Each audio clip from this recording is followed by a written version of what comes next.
नमस्कार दोस्तों, आज अपन चर्चा करेंगे कि कोई भी प्रॉपर्टी या घर खरीदने से पहले अपने को किस किन चीज़ों का सावधानी रखनी चाहिए। घर खरीदना जिंदगी का सबसे बड़ा सपना होता है लगभग सभी मिडिल क्लास फैमिलीज का या किसी भी फैमिली का। घर खरीदने से पहले कोई भी छोटी सी एक लापरवाही या भविष्य में आपको लंबे कानूनी विवाद और आर्थिक नुकसान का कारण भी बन सकती है।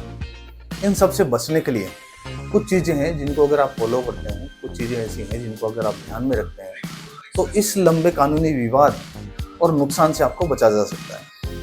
इसमें सबसे पहली चीज़ ये होती है कि सबसे पहले आप ये चेक कर लें कि जो विक्रेता है वो प्रॉपर्टी का असली मालिक है या नहीं है। ये जानने के लिए कि सिर्फ बातों पर आप भरोसा ना करें, ठीक है। प्रॉपर सभी डॉक्यूमेंट्स आप उसकी चेक कर लें, रजिस्ट्री रिकॉर्ड को पूरी तरह से जांच लेना चाहिए।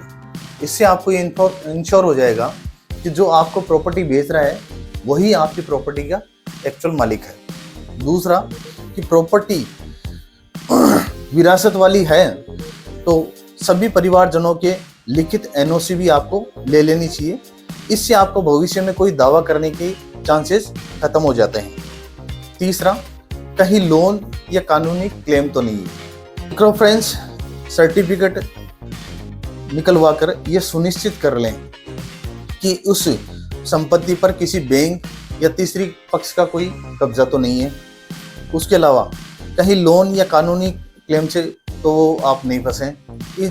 ये सर्टिफिकेट निकलवाने के बाद में आपको इस चीज़ का कंफर्म हो जाएगा। चौथा, मास्टर प्लान में इस जमीन का लैंड यूज क्या है, सही है या नहीं है, ये भी आपको चेक करना चाहिए।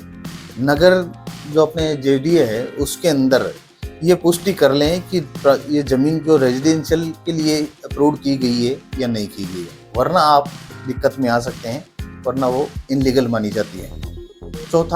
पांचवा, कृषि भूमि पर निर्माण, कन्वर्जन ऑर्डर के बिना किया गया कोई भी निर्माण वो आपका इनलीगल माना जाता है। तो ये जरूर इंश्योर कर लें कि कन्वर्जन ऑर्डर निकला हुआ है या नहीं है और इसके अंदर ये रेजिडेंशियल के अंदर आप यूज ले सकते हैं या नहीं। अपार्टमेंट खरीदने से पहले अगर आप कोई फ्लैट ले रहे हैं या फिर कोई अपार्टमेंट ले रहे हैं तो ये जरूर चेक कर लें कि बिल्डर के जो सारे डॉक्यूमेंट्स हैं वो सारे आपको जरूर चेक कर लेने चाहिए। बिल्डर का रेरा आपको जरूर चेक कर लेना चाहिए। आप जिससे प्रॉपर्टी ले रहे हैं उस एजेंट का रेरा भी आप चेक कर सकते हैं। इसके अलावा डील प्राइस डीएलसी रेट के अकॉर्डिंग है या नहीं, ये भी जरूर आपको इंश्योर कर लेनी चाहिए कि कभी कभी ऐसा नहीं हो जाए कि आप किसी डीएलसी के अकॉर्डिंग अगर आप रेट नहीं ले रहे हैं तो आपको नुकसान भी हो सकता है। तो दोस्तों, ये बहुत सारी चीज़ें हैं जो कुछ अगर आप चेक कर लेते हैं तो निश्चित रूप में आप लंबे कानूनी विवादों से और किसी आर्थिक नुकसान से बच सकते हैं। अगर आपको इससे रिलेटेड कोई भी बात जाननी है, कुछ भी आप ऐसा चीज़ जानना चाहते हो प्रॉपर्टी परचेज करने से पहले, अगर आप जीवन में पहली प्रॉपर्टी खरीद रहे हैं, कुछ भी अगर जानना चाहते हैं तो मेरे दिए गए नंबरों पे आप कॉल कर सकते हैं, व्हाट्सएप पे मैसेज कर सकते हैं या फिर आप मुझे कमेंट करके भी पूछ सकते हैं। आपकी प्रॉपर्टी से रिलेटेड मैं आपको सारी जानकारी दे दूँगा। Thank you.